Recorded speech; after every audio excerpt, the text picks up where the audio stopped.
Hi everyone, आज हम लोग लीड कोड का एक अनदर प्रॉब्लम को सॉल्व करने वाले हैं जो कि है टू सम क्वेश्चन नंबर 1। और ये इजी लेवल का क्वेश्चन है, तो इसी को हम लोग सॉल्व करने वाले हैं। तो एज यूजुअल सबसे पहले हम लोग क्वेश्चन को समझेंगे, देन फिर लॉजिक को समझेंगे, देन कोड राइट करेंगे, देन उसको डिबग करेंगे एंड फाइनली कोड को सबमिट करेंगे।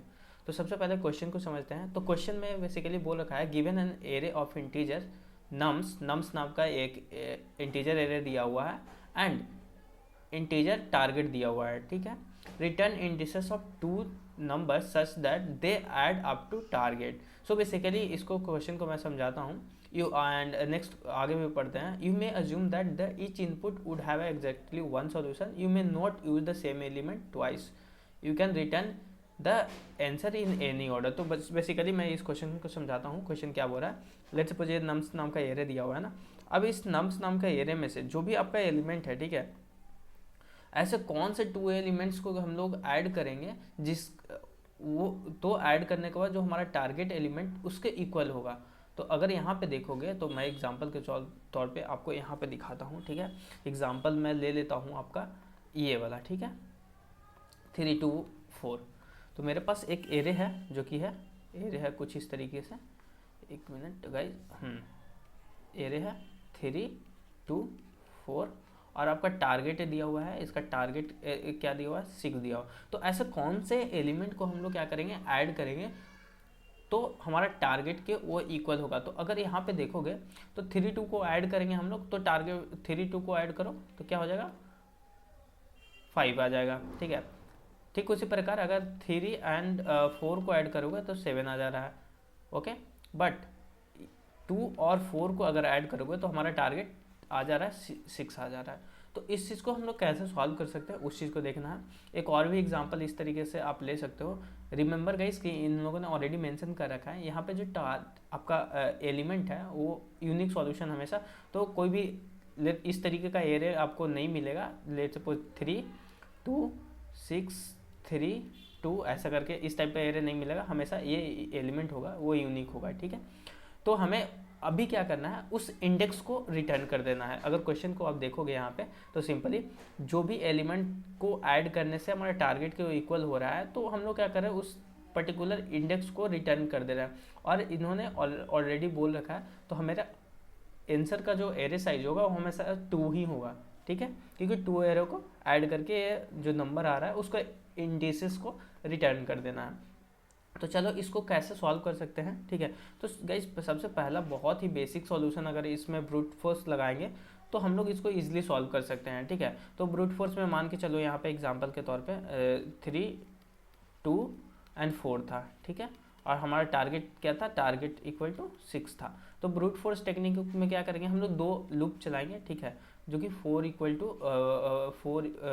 टू आई से I0 से शुरू करेंगे and I less than length तक जाएंगे। तो मान के चलो लेंथ यहाँ पे हमारा एरे का 3 है तो आई प्लस प्लस करेंगे। ठीक है, और फिर एक और 4 लूप चलाएंगे, nested 4 loop. Okay, nested 4 loop चलाएंगे। इस 4 लूप के अंदर में हम लोग क्या करेंगे, j equal to 0। Okay, and j को 0 से 1 से स्टार्ट कर सकते हो। ठीक है, and j is less than nums dot length यानी 3 मान के चलो यहाँ पे, and j equal to j plus plus. तो यहाँ पे क्या कर सकते हैं हम लोग, i को सबसे पहले नम्स अगर चेक करेंगे तो सबसे पहला तरीका चेक करेंगे इफ नम्स यानी array of i, if array of i if sorry यहाँ पे मैं इसको मिटा देता हूँ। ओके,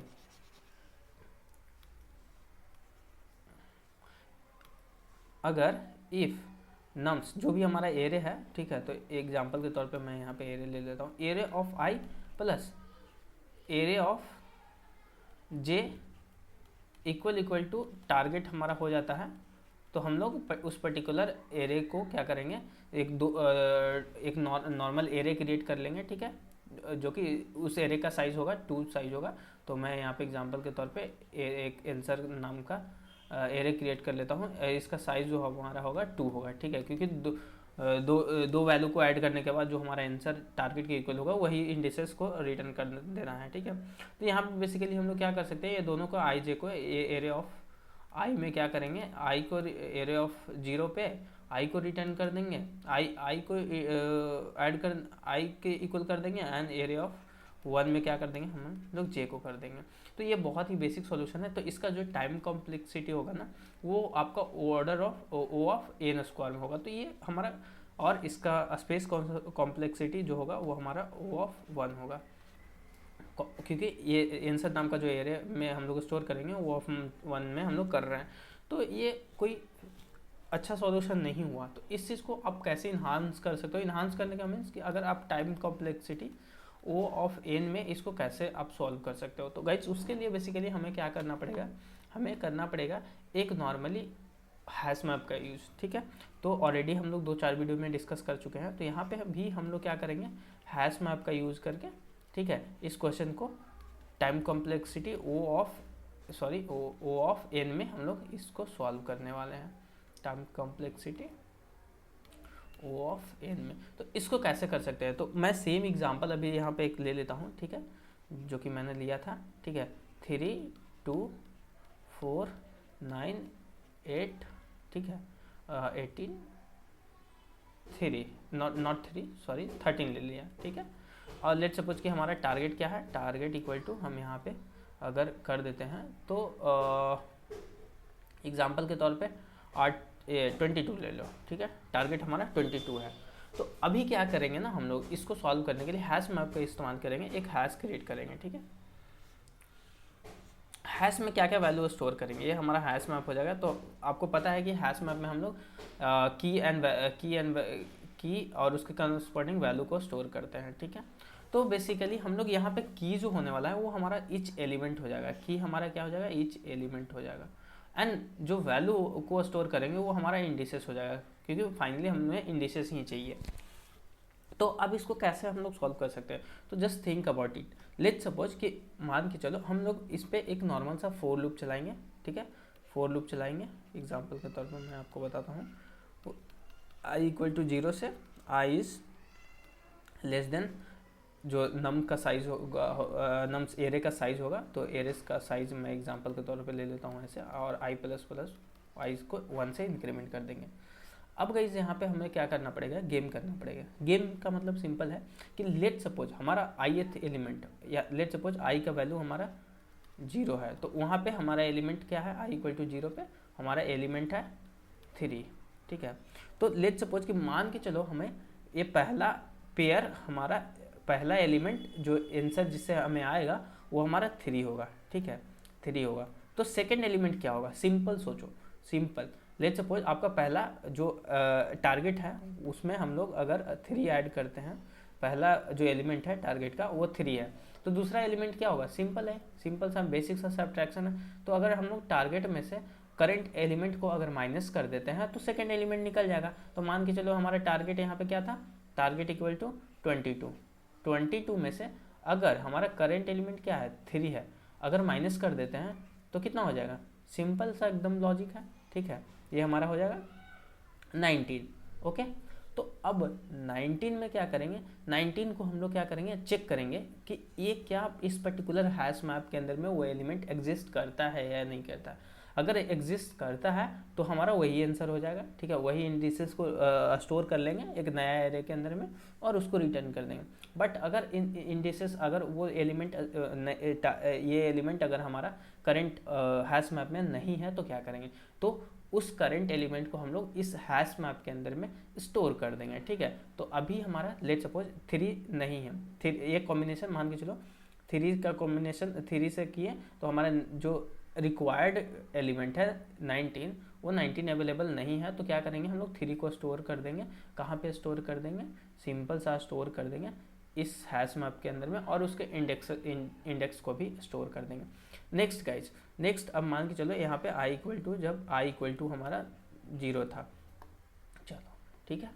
अब हम लोग क्या करते हैं, यहाँ पे I equal to, let suppose हमारा एरे का जो साइज है, मैं थोड़ा इसको, हाँ ठीक है, अब लेट सपोज मेरा एरे आ गया आई इक्वल टू 1 पे आ गया। आई इक्वल टू जब 1 पे आएगा तो हमारा एलिमेंट क्या हो जाएगा, 2 हो जाएगा। तो रिक्वायर्ड एलिमेंट क्या हो जाएगा, ऑब्वियसली 22 में से 22 माइनस 2 कर दो तो 20, ठीक है। तो अगर यहाँ पे हमारा 20 होता है, यहाँ पे इन केस में 18 था, ठीक है, 19 सॉरी, आई इक्वल टू, तो क्या हम चेक करेंगे हमारा कि जो मैंने हैश मैप बनाया था उसमें ए 20 एग्जिस्ट करता है या नहीं करता है। तो ऑब्वियसली फिलहाल तो अभी एग्जिस्ट नहीं करता है, तो फिर से क्या करेंगे, ये वाला जो हमारा करंट एलिमेंट है उसको इस पर्टिकुलर हैश मैप में इंसर्ट कर देंगे, ठीक है। तो यहाँ पे 2 और इसका इंडिसेस 1 हो गया, ठीक है। तो इस तरीके से ठीक उसी प्रकार से चेक करेंगे आई इक्वल टू, जब आई इक्वल टू हमारा 2 होगा तो आई इक्वल टू 2 पर कौन सा एलिमेंट है, 4 है, तो 4 में से कितना माइनस करेंगे तो 18 हो जाएगा। तो क्या 18 हमारा इसमें एग्जिस्ट करता है या नहीं करता है, ठीक है। तो अगर आप चेक करोगे तो 18 फिलहाल हमारा इस पर्टिकुलर हैश मैप में हमारा एग्जिस्ट नहीं करता है, तो इसको भी क्या करेंगे, 4 को भी इंसर्ट कर देंगे, ओके, और यहाँ पे उसके इंडिसेस को स्टोर कर लेंगे एज अ वैल्यू, तो यहाँ पे हमारा 2 हो जाएगा। अब नेक्स्ट उसी प्रकार से देखो, यहाँ पे अगर देखोगे तो हमारा नेक्स्ट एलिमेंट क्या है, 9 है, तो 9 में से अगर 22, ठीक है, तो 22 में से 9 माइनस कर दो, तो अगर ये वैल्यू हमारा कितना आ जाएगा, ये वैल्यू हमारा आ जाएगा आपका 13, ठीक है, 13। तो अब यहाँ पे एक सिंपल सा देखो, अगर 13 हमारा क्या इस हैश मैप में एग्जिस्ट करता है, नहीं करता है, तो फिर 9 को भी क्या करेंगे, स्टोर कर देंगे और इसके इंडेक्सेस को स्टोर कर देंगे, तो 9 का इंडेक्स क्या हो जाएगा, 3 हो गया। अब नेक्स्ट एलिमेंट है हमारा 8, ठीक है, 18, तो यहाँ पे देखो 18 में से टारगेट में से 18 माइनस करेंगे तो कितना हो जाएगा, 4 हो जाएगा। तो क्या हमारा 4 इस हैश मैप में इंसर्ट एग्जिस्ट करता है, अगर करता है तो क्या करेंगे, हाँ बिल्कुल एग्जिस्ट करता है। तो अगर करता है उस सिनेरियो में हम लोग क्या करेंगे, यहीं पे हम इस नया जो आंसर नाम का जो एरे बनाएंगे उसके इंडेक्सेस पे क्या करेंगे, एरे ऑफ 0, दो साइज का साइज 2 का इंटीजर एरे बनाएंगे, ठीक है, और यहाँ पे इंडेक्सेस 1 पे, और या चाहे आप किसी भी ऑर्डर में इंसर्ट कर सकते हो एलिमेंट का, उससे कोई इशू नहीं है, ऑलरेडी क्वेश्चन में बोल चुका है। यहाँ पे अगर आप देखोगे तो example you can return answer in any order, ठीक है। तो आंसर एरे 0 पर जो आंसर हमारा 0 होगा उसमें हम लोग क्या कर देंगे, जो करंट वैल्यू है, ठीक है, तो करंट वैल्यू का इंडिसेस क्या है, तो करंट वैल्यू का इंडिसेस हमारा कितना है, 18 का इंडिसेस अगर देखोगे तो हमारा कितना है, आई इक्वल टू 0 1 2 3 4, ठीक है, 4। तो आई में हम लोग क्या कर देंगे, इंडिसेस को, करंट वैल्यू के इंडिसेस को स्टोर कर देंगे, यानी 4 को 4 इंसर्ट कर देंगे, एंड जो हैश मैप के अंदर में जो 4 है, ठीक है, इस वैल्यू का इंडिसेस यानी 4 का अगर देखोगे 4 का वैल्यू, तो इसका इंडिसेस क्या है उसको स्टोर कर देंगे। तो मैप डॉट गेट का यूज़ करके हम लोग इसका इंडिसेस को स्टोर कर देंगे, तो यहाँ पे हमारा 2 आ जाएगा। तो जो फाइनल आंसर आएगा हमारा इधर 2 और इधर 4, 2 लिख सकते हो, दोनों आंसर हमारा वैलिड है। तो ये हमारा करेक्ट आंसर है, इसी चीज़ को देख लो, 18 + 4 करेंगे तो हमारा 22 आ जाएगा। तो होप सो गाइस इस चीज़ को आपको लॉजिक को समझ में आया होगा कि किस तरीके से आप इसको इम्प्लीमेंट कर सकते हैं। एक और ही बहुत ही सिंपल एग्जांपल लेके मैं आपको दिखाता हूँ, ठीक है, जो हमारा गिवन एग्जांपल था 3 2 4, ठीक है। यहाँ पे नॉर्मली क्या किए, एक हैश मैप बनाया, ठीक है, अभी हैश मैप के अंदर में फॉर लूप चलाएंगे, तो i इक्वल टू ए 0 1 2। तो अभी हम लोग चेक करेंगे कि क्या हमारा 3 है करंट एलिमेंट, तो करंट एलिमेंट क्या हमारा, टारगेट मान के चलो हमारा 6 दिया हुआ था, ठीक है, टारगेट इक्वल टू 6। तो क्या 6 अगर 6 - 3 करो, यहाँ पे 6 - 3 करंट एलिमेंट करोगे तो क्या हमारा, एक मिनट, हाँ 3, तो क्या हमारा 3 एग्जिस्ट करता है इस हैश मैप के अंदर, तो ऑब्वियसली नहीं करेगा क्योंकि जस्ट हमने अभी हैश मैप क्रिएट किया है और इसमें कोई वैल्यू इंसर्ट नहीं किए हैं, तो ये एम्प्टी है, ठीक है। तो यहाँ पे हम लोग क्या कर देंगे, 3 को इंसर्ट कर देंगे एंड इसको, इसके इंडेक्सेस को, तो 3 का इंडेक्सेस 0 है। नेक्स्ट क्या करेंगे, जब i इक्वल टू हमारा क्या होगा, i इक्वल टू 1 पे हो जाएगा, तो करंट एलिमेंट हमारा 2 है और हमारा रिक्वायर्ड एलिमेंट क्या हो जाएगा, तो यहाँ पे हमारा रिक्वायर्ड एलिमेंट हो जाएगा 4, ठीक है। तो देखो यहाँ पे क्योंकि 6 में से अगर 2 को माइनस करोगे तो 4 आ जाएगा, ठीक है, 6 में से 2 माइनस करोगे तो 4 आ जाएगा। तो क्या हमारा इस 4 एग्जिस्ट करता है इस हैश मैप के अंदर, ऑब्वियसली नहीं करता है, तो फिर हमारा करंट एलिमेंट यानी 2 को और उसके इंडेक्सेस को हैश मैप के अंदर में स्टोर कर देंगे, ठीक है। अब हमारा जब i इक्वल टू 2 होगा, i इक्वल टू 2 होगा, तो हमारा करंट एलिमेंट कितना है 4 है, एंड रिक्वायर्ड डेटा कितना चाहिए, रिक्वायर्ड हमारा चाहिए यानी टारगेट में से 6 में से 4 माइनस करोगे तो 2 चाहिए, 2 चाहिए, ठीक है। तो क्या 2 एग्जिस्ट करता है, तो हाँ एग्जिस्ट करता है। तो अभी क्या करेंगे हम लोग, क्या करेंगे नॉर्मली अगर एग्जिस्ट करता है तो करंट एलिमेंट का इंडेक्सेस को रिटर्न कर देंगे एरे आंसर डॉट आई, या फिर जो भी एरे डॉट आई में एरे डॉट जीरो में हम लोग क्या करेंगे, जो करंट एलिमेंट का इंडेक्सेस है यानी दैट इज दिस वन आई, ठीक है, दैट इज 2 इंडेक्सेस को स्टोर करना है, एंड एरे डॉट 1 में क्या करेंगे, 1 में हम लोग क्या कर देंगे, स्टोर कर देंगे map dot gate dot I को स्टोर कर देंगे, जो कि यह वैल्यू हमारा आ जाएगा 1 आ जाएगा। तो अभी हमारा आंसर क्या हो जाएगा 1 एंड 2, या फिर इसको लिख सकते हो 2 एंड 1। तो गाइज इसको कोड कैसे कर सकते हैं उस चीज़ को हम लोग देखते हैं। तो कोड करने के लिए बहुत ही सिंपल है, यहाँ पे मैं हैश मैप का इस्तेमाल कर रहा हूँ। तो सबसे पहले मैं इसको आपको ले चलता हूँ अपना इंटेलिजेंट आइडिया पे। तो इंटेलिजेंट आइडिया पे यहाँ पे हम लोग कोड को पहले डिबग करेंगे, कोड को समझेंगे। तो देखो गाइज सिंपली मैंने इस फंक्शन को यहाँ पे लिख रखा है, ठीक है, ये फंक्शन आपका दिया रहेगा। इस फंक्शन को मैं एक मेन फंक्शन बनाया हूँ। मेन फंक्शन में मैं इस पर्टिकुलर फंक्शन को कॉल किया हूँ। अगर आप देखोगे तो टू सम में मैं नम्स पास किया हूँ। नम्स का जो वैल्यू है हमारा पहला वाला एग्जांपल ले लिए हैं, जिसमें मैं 2 और 7 पास कर रहा हूँ, 11 एंड 15 पास कर रहा हूँ, और टारगेट का जो मैं वैल्यू दिया हूँ 22 दिया हूँ। तो 22 किसको किसको ऐड करेंगे तो आएगा हमारा 15 एंड 7 को ऐड करेंगे तो 22 आएगा, ठीक है। तो हमारा आंसर जो आना चाहिए वो फिलहाल हमारा आंसर रिटर्न होना चाहिए 7 1 फर्स्ट इंडेक्स पे है एंड 15 थर्ड इंडेक्स पे, तो 1 एंड 3 रिटर्न होना चाहिए। तो सबसे पहले चलो मैं क्या करता हूँ, इस कोड को रन कर लेता हूँ। ओके, 1 एंड 3 या 3 1 किसी भी ऑर्डर में रिटर्न कर सकते हो। चलो सही आउटपुट आ रहा है। अब इसको हम लोग क्या करेंगे, कोड को समझते हैं। तो सबसे पहले में हमने क्या किया है, बहुत ही सिंपल, आंसर नाम का एक एरे जो कि जिसका साइज 2 होगा, ठीक है। उसके बाद मैंने एक नॉर्मल सा हैश मैप क्रिएट किया है। आप यहाँ पे देखोगे इस लाइन को, तो हैश मैप में मैं क्या कर रहा हूँ, एक नॉर्मल सा फॉर लूप चला रहा हूँ। फॉर लूप के अंदर में बेसिकली मैं डिफरेंसेस को स्टोर कर रहा हूँ। तो अगर आप देखोगे तो मैं जो टारगेट फाइंड कर रहा था, ठीक है, target minus current element minus कर रहा था, वो हमारा डिफरेंस में आ जाएगा। तो यही डिफरेंस हमें चेक करना है कि हमारा करंट हैश मैप के अंदर में स्टोर है कि नहीं। अगर नॉट मैप डॉट कंटेंट्स की हमारा क्या है, डिफ, यानी जो हमारा एलिमेंट है, ठीक है। अगर एक की हमारा की हैश मैप में अवेलेबल है नहीं है, तो क्या करेंगे, बेसिकली हम लोग इस पर्टिकुलर हैश मैप के अंदर में वो वैल्यू को, हमारा जो करंट की है, ठीक है, आई मीन वैल्यू है, उसको हम लोग स्टोर कर रहे हैं एंड उसके इंडेक्सेस को स्टोर कर रहे हैं। अगर इन दैट केस अगर कंटेन नहीं करता तो हम लोग क्या करेंगे, अगर कंटेन नहीं करता है तो हम लोग क्या करें, आई मीन कंटेन करता है तो क्या कर देंगे, हम लोग उसके इंडेक्सेस को स्टोर कर देंगे। यहाँ पे नोट लगा रखे हैं, तो अगर कंटेन करता है तो हम लोग क्या कर रहे हैं, आंसर में आई को स्टोर कर रहे हैं, आंसर 1 इंडेक्स पे हम लोग map dot gate and difference का इंडेक्सेस जो हमारा है वो स्टोर कर दे रहे हैं, ठीक है। तो और फाइनली रिटर्न आंसर कर देना। तो इस तरीके से हमारा आंसर आ रहा है। तो अभी इसको कैसे आप डिबग कर सकते हो, तो डिबग करने के लिए बहुत ही सिंपल तरीका है।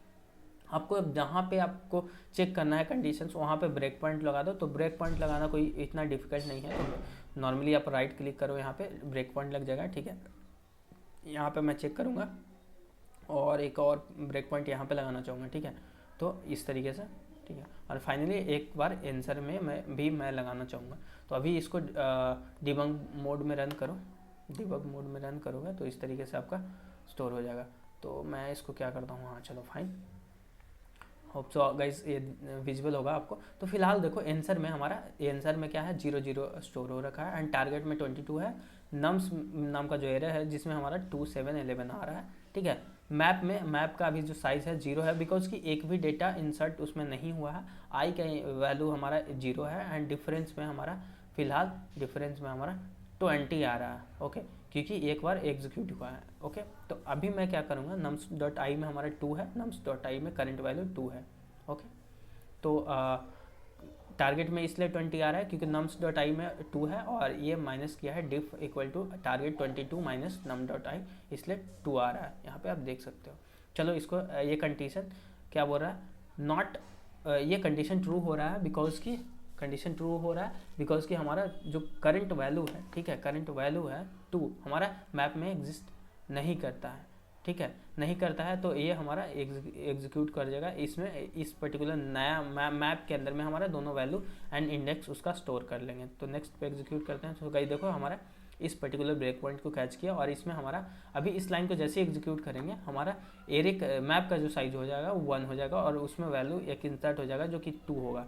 तो मैं इसको एग्जीक्यूट करता हूँ। तो गाइस देखो यहाँ पे अभी हमारा जो मैप का साइज है वो हमारा 1 हो गया, ठीक है, क्योंकि इसमें हमारा एक वैल्यू इंसर्ट हो गया, ठीक है। देखो यहाँ पे 2 इंसर्ट हो गया जो कि 0 थे इंडेक्स पे और इसका इंडेक्स हमारा जीरो है, ठीक है, वैल्यू जो कि वैल्यू इंडेक्स स्टोर हुआ है जो कि हमारा वैल्यू है। नेक्स्ट उसी तरीके से चेक करेंगे, ठीक है। तो डिफ एंड डिफ में कितना आ रहा है हमारा, देखो 15 आ रहा है, 15 आ रहा है। तो 15 में सॉरी आई थिंक मैंने मिस्टेक किया है, ओके यहाँ पे हमारा 15 कितना आ रहा था डिफ में, ओके सॉरी, सही है, वो अनदर एग्जांपल था। तो बेसिकली डिफ में हमारा 15 आ रहा है। तो 15 क्या हमारा एग्जिस्ट करता है इस एरे के अंदर में, तो नहीं करता है। तो फिर से ये इस पर्टिकुलर इंडेक्स हैश मैप में इंसर्ट हो जाएगा। सो गाइस देखो अभी हमारा इसको एग्जीक्यूट करो तो हमारा एरे जो इसका साइज हो गया, मैप का साइज 2 हो गया। नेक्स्ट उसी तरीके से चेक करो कंडीशन। अभी देखो क्या हमारा 2 हमारा जो वैल्यू है वो एग्जिस्ट करता है, आई का वैल्यू यहाँ पे क्या है, साइज 2 है, ठीक है। नेक्स्ट करो, देखो नहीं एग्जिस्ट करता है तो ये इस लाइन पे एग्जीक्यूट हुआ और इसमें इंसर्ट हो गया। अभी हमारा आई देखो मैप का साइज जो है वो हमारा 3 हो गया, ठीक है। और इसमें क्या क्या डेटा इंसर्ट हुआ है वो मैं दिखा देता हूँ। 2 7 11 इंसर्ट हुआ है, ओके 2 7 11 इंसर्ट हुआ है, ये 3 डेटा। अब नेक्स्ट चेक करते हैं, नेक्स्ट एग्जीक्यूट करो, ठीक है। डिफ इक्वल टू हमारा कितना आ गया, 3 आ गया, सॉरी या डिफरेंस में हमारा कितना आ रहा है, वैल्यू चेक कर लेते हैं, हाँ सही है, ओके। तो अभी हमारा डिफ में इसको इस लाइन को एग्जीक्यूट करो तो डिफरेंस में देखो हमारा डिफ में 7 आ गया। तो 7 एग्जिस्ट करता है।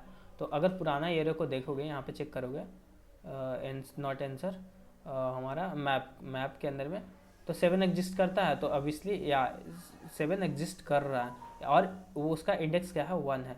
तो अभी हमारा ये कंडीशन ट्रिगर हो जाना चाहिए, ये कंडीशन जो है वो फेल होना चाहिए, क्योंकि नॉट मैप डॉट कंटेंट्स की लगाया हूँ, तो ये अभी एल्स कंडीशन में चला जाएगा, ठीक है। नेक्स्ट तो देखो हमारा एल्स कंडीशन में आ गया और आंसर डॉट आई के अंदर में हमारा ये इंसर्ट करेगा वैल्यू को, ठीक है। तो अभी हमारा आंसर में कुछ डेटा नहीं आया है, अभी देखो हमारा कोई डेटा नहीं, 0 0। अभी इस लाइन को एग्जीक्यूट करेंगे तो गाइस देखो आई हम के अंदर में हमारा क्या था, 3 था, ठीक है। तो आई का वैल्यू फिलहाल जो था वो हमारा इसमें स्टोर हो गया। तो देखो यहाँ पे 0 थे इंडेक्स पर 3 आ गया। नेक्स्ट अभी इस लाइन को एग्जीक्यूट करोगे ना तो यहाँ पे देखो हमारा जो इसका इंडेक्स डिफ का जो इंडेक्स है, यानी डिफ हमारा 7 है, तो 7 का इंडेक्स हम कितना है मैं दिखाता हूँ। 7 का इंडेक्स वो हमारा फिलहाल मैप के अंदर में मिलेगा। तो मैप में 7 का इंडेक्स 1 है, तो 1 इसमें 1 हमारा आंसर 1 इंडेक्स पे 1 होना चाहिए। अभी फिलहाल कितना है, 0 आ रहा है। इस लाइन को देखो आंसर फर्स्ट इंडेक्स पे 0 है, तो अभी हमारा वहाँ 1 होना चाहिए, ठीक है। एग्जीक्यूट किया तो देखो हमारा आंसर इंडेक्स नंबर 1 पे 1 आ गया आंसर, 1 स्टोर हो गया, ठीक है। अभी फिर से फॉर लूप चलाएगा कंडीशन और चेक करेगा। देखो अभी फाइनली एग्जीक्यूट कर गए हम लोग वापस, एरेस ये कंडीशन फॉल्स कर गया, ठीक है, क्योंकि नम्स का जो एरे का साइज है वो हमारा कंडीशन फॉल्स हो गया। तो अभी हमारा आंसर में अभी देखो हमारा 3 and 1 स्टोर हो गया एंड फाइनली ये चला जाएगा मेन फंक्शन में डिस्प्ले हो जाएगा। तो इस तरीके से आप डिबग करके चेक कर सकते हो अपना कोड। नाउ गाइस फाइनल हम लोग सबमिट करते हैं एंड चेक करते हैं कि क्या हमारा कोड सक्सेसफुल वर्क कर रहा है या नहीं कर रहा है, ठीक है। तो ये हमारा कोड है, मैं सेम कोड को यहाँ पे लिख रखा हूँ एडिटर पे, ठीक है। आप इस चीज़ को लिख सकते हैं और इसको मैं सबमिट करता हूँ, ठीक है, मैं सबमिट करता हूँ। तो गाइस जैसे मैंने सबमिट किया आप देख सकते हो हमारा आंसर एक्सेप्टेड है, ओके। इस तरीके से आप इस कोड को भी सबमिट कर सकते हो आप डिबग कर सकते हो। Debug is very important guys. अगर आप फर्स्ट टाइम सीख रहे हो तो डिबगिंग करो, क्योंकि as per my personal experience, क्योंकि मैं डेवलपमेंट पे काम कर रहा हूँ इन द करेंट कंपनी, वहाँ पे अगर आपको अगर डिबगिंग नहीं आता है तो बड़े प्रोजेक्ट पे वर्क करना बहुत मुश्किल होता है, क्योंकि जब एरर्स आते हैं एप्लीकेशंस में या कोई नया बग्स वगैरह आता है, तो उसको आप प्रॉपर उस पर्टिकुलर प्रोजेक्ट को, उस एप्लीकेशन को आपको नॉलेज नहीं होता है, तो आप फ्रंट एंड से चीज़ें डिबग करते हो। डिबग करने के साथ साथ आप एग्जैक्ट क्लासेस को आप फाइंड करते हो एंड देन फिर उस पर आप वर्क करते हो। तो it's my personal experience, debugging बहुत इंपॉर्टेंट है, तो डिबग जरूर करना। तो होप सो गाइस इस वीडियो से सीखने मिला हो, और सीखना मिला हो तो अच्छा लगा हो तो प्लीज़ लाइक करना एंड शेयर करना। ओके गाइस, मिलते हैं नेक्स्ट वीडियो में, तब तक के लिए thanks for watching, bye bye, have a nice day.